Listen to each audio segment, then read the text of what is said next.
साल 2022 में जब पंजाब में विधानसभा चुनाव हुए और आम आदमी पार्टी को रिकॉर्ड तोड़ जीत मिली, इसके बाद आम आदमी पार्टी में उन नामों की चर्चा हुई जिन्होंने इस पूरी जीत की कहानी लिखी थी और रची थी।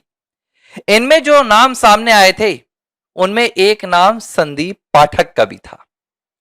संदीप पाठक आम आदमी पार्टी के राज्यसभा सांसद थे, लेकिन बीते दिनों उन्होंने भी राघव चड्ढा के साथ भारतीय जनता पार्टी का दामन थाम लिया और आम आदमी पार्टी को अलविदा कह दिया। अब आम आदमी पार्टी छोड़े संदीप पाठक को अभी 2 हफ्ते भी नहीं हुए हैं, 15 दिन का वक्त भी नहीं बीता है।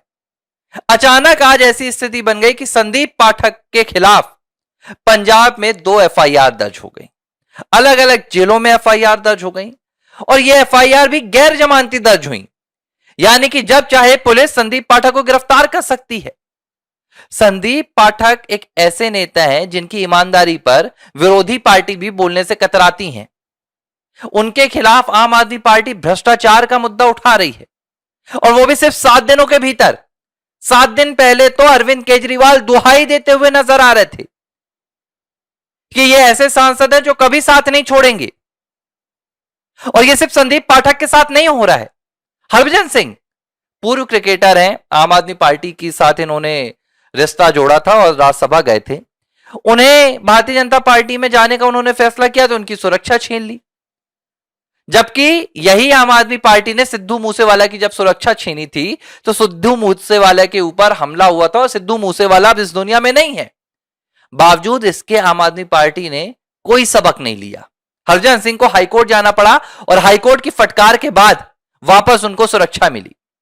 यही हाल राघव चड्ढा के साथ हुआ। राघव चड्ढा के जब आम आदमी पार्टी में थे, लेकिन आम आदमी पार्टी के शराब घोटालों में, आम आदमी पार्टी के शिक्षा घोटालों में साथ नहीं दे रहे थे, तो उनके बोलने का वक्त छीन लिया।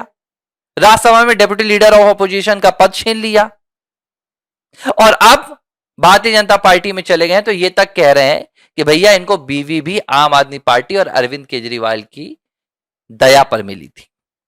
ये वही आम आदमी पार्टी है जिसकी दिन में अगर 10 प्रेस कॉन्फ्रेंस होती है तो 9 प्रेस कॉन्फ्रेंस में ये आकर कहते हैं कि हमारे खिलाफ राजनीतिक षड्यंत्र चल रहा है, हमारे ऊपर दबाव बनाया जा रहा है, एजेंसीज हमारे खिलाफ राजनीतिक तौर पर काम कर रही हैं।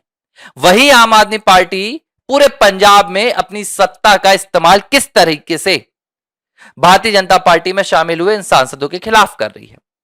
अब आप तो ये सोचिए कि यह पंजाब बस की बात है।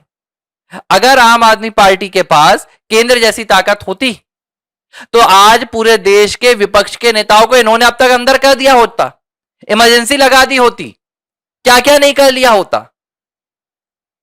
लेकिन भाई अब ताकत सीमित है और ये किस लिए कर रहे हैं? इन्हें पता है कि ना तो राघव चड्ढा को, ना संदीप पाठक को, ना हरभजन सिंह को, ना राजेंद्र गुप्ता को। राजेंद्र गुप्ता के फैक्ट्रीज हैं भाई, उद्योगपति हैं, उनकी फैक्ट्रीज पर छापे पड़वा दिए आम आदमी पार्टी ने। जब इनके ठिकानों पर छापा पड़ता है तो इन्हें महात्मा गांधी की याद आती है, रोते हैं, हम कट्टर ईमानदार हैं, आंसू आते हैं इनके। ठीक है, आप छापा मारिए, लेकिन सवाल यह उठ रहा है कि ये छापे 8 दिन के भीतर ही क्यों मारे गए? 8 दिन पहले राजेंद्र गुप्ता के ठिकानों पर छापे क्यों नहीं मारे गए? अगर संदीप पाठक भ्रष्टाचारी हैं तो 8 दिन पहले उनके खिलाफ पंजाब में एफआईआर दर्ज क्यों नहीं की गई? आपने उनको अपनी पार्टी का राज्यसभा सांसद बनाया, अपनी पार्टी का मास्टरमाइंड तक बताया। राघव चड्ढा को आप विधानसभा से राज्यसभा तक लेकर आए। आज आप कह रहे हैं कि राघव चड्ढा को जो बीवी भी मिली है वो आम आदमी पार्टी की वजह से मिली है। यह आम आदमी पार्टी का पिछले 10 से 12 सालों में गिरा हुआ सबसे निचला स्तर है और यह स्तर बता रहे हैं कि आम आदमी पार्टी सिर्फ राजनीति में नहीं बल्कि आम आदमी पार्टी चरित्र में भी पूरी तरह से गिर गई। और देखिए, एक तो बात कही जाती है कि शराब आपके चरित्र को खत्म कर ही देता है। अब आम आदमी पार्टी आज इस हालात पर पहुंच गई है कि दिल्ली की सत्ता तो पूरी तरह से चली गई है, दिल्ली में ये विपक्ष की भूमिका भी नहीं निभा पा रहे हैं। विपक्ष की इनकी नेता कौन है? आतिशी है। आतिशी का कोई आता ही पता नहीं है, कोई मुद्दे नहीं उठा पा रही दिल्ली में। पूर्व मुख्यमंत्री है, पूर्व मुख्यमंत्री लाइमलाइट से गायब है। अरविंद केजरीवाल वो अपनी लड़ाई में व्यस्त हैं। जस्टिस स्वर्णकांता के साथ उनका मसला चल रहा है, वो वहां व्यस्त हैं। संजय सिंह को ड्यूटी लगा दी गई है कि आप इन 7 सांसदों के खिलाफ जितनी आप साजिश रच सकते हो रचो।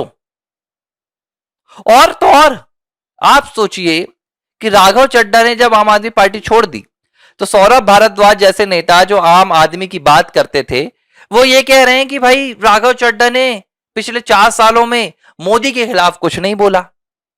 ये वही अरविंद केजरीवाल की पार्टी है जो 13 में दिल्ली की सत्ता में आई तो इसने क्या कहा कि हम राजनीति को बदलने आए हैं, हम सत्ता बस बदलने नहीं आए हैं। अगर आम आदमी पार्टी के मुद्दे राघव चड्ढा उठाते रहे तो इससे आम आदमी पार्टी को क्यों तकलीफ हो गई? तकलीफ इसलिए हो गई क्योंकि आम आदमी पार्टी अब आम आदमी की पार्टी नहीं रही, बल्कि इनका एजेंडा सिर्फ और सिर्फ सत्ता रह गया है, सत्ता के साधन भोगने का रह गया है, सत्ता के सुख भोगने का रह गया है। पंजाब से मेरे पास कई रिपोर्ट्स आ रही है और पंजाब में कहा जाता है कि भाई अरविंद केजरीवाल जैसे पंजाब जाते हैं और उन्हें किसी कार्यक्रम में जाना होता है तो वो अपने साथ भगवंत मान को लेकर जाते हैं।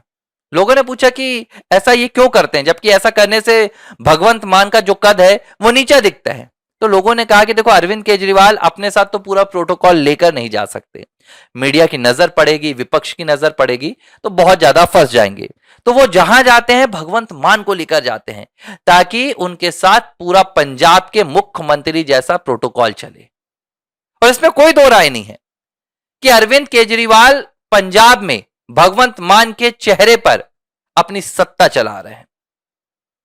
और राघव चड्ढा हो, संदीप पाठक हो या हरभजन सिंह हो, इनके खिलाफ जिस तरह से आम आदमी पार्टी अपने ही राज्य में राजनीतिक बदला ले रही है, एक चीज तय है कि पंजाब के साथ और पंजाबियों के साथ, सिखों के साथ आम आदमी पार्टी ने किस तरह का बर्ताव किया है पिछले 4 सालों में और किस तरह का बर्ताव करने वाली है, उसकी सीधी सादी यहां पर तस्वीर निकलकर आ गई है।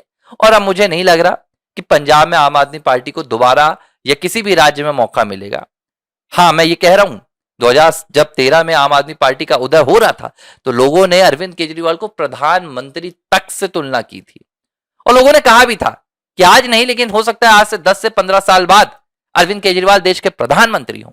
लेकिन आज इसी आम आदमी पार्टी की यह स्थिति हो गई है कि अरविंद केजरीवाल अगर पार्षद का चुनाव भी लड़े तो दिल्ली की जनता उन्हें वोट ना दे। और यह सब कुछ आम आदमी पार्टी की, आम आदमी की उम्मीदों से खेलने का नतीजा है। एबीसी हिंदी पर इस विश्लेषण पर आपकी क्या प्रतिक्रिया है मुझे कमेंट बॉक्स पर बताइएगा। ये कोई खबर नहीं थी लेकिन ये एक स्थिति का मैंने आपके सामने ब्यौरा रखा है जो पंजाब में हो रही है, दिल्ली से ऑपरेट की जा रही है और पंजाब के मुख्यमंत्री एक मुखौटा बनकर रह गए हैं। ऐसे में पंजाब की जनता को अगर आप तक ये वीडियो पहुंच रहा है तो आपको सोचना चाहिए कि आपको एक ऐसा मुख्यमंत्री मिला है जिसे कोई और ऑपरेट कर रहा है। क्या ये लोकतंत्र की गरिमा के खिलाफ है या आप ऐसे मुख्यमंत्री का शासन स्वीकार करते हैं? मेरा आपसे निवेदन है कि कमेंट बॉक्स पर अपनी प्रतिक्रिया जरूर दीजिएगा। चैनल को लाइक कीजिए, सब्सक्राइब कीजिए और शेयर कीजिए। एबीसी हिंदी न्यूज, आज ही जुड़िए हर खबर के साथ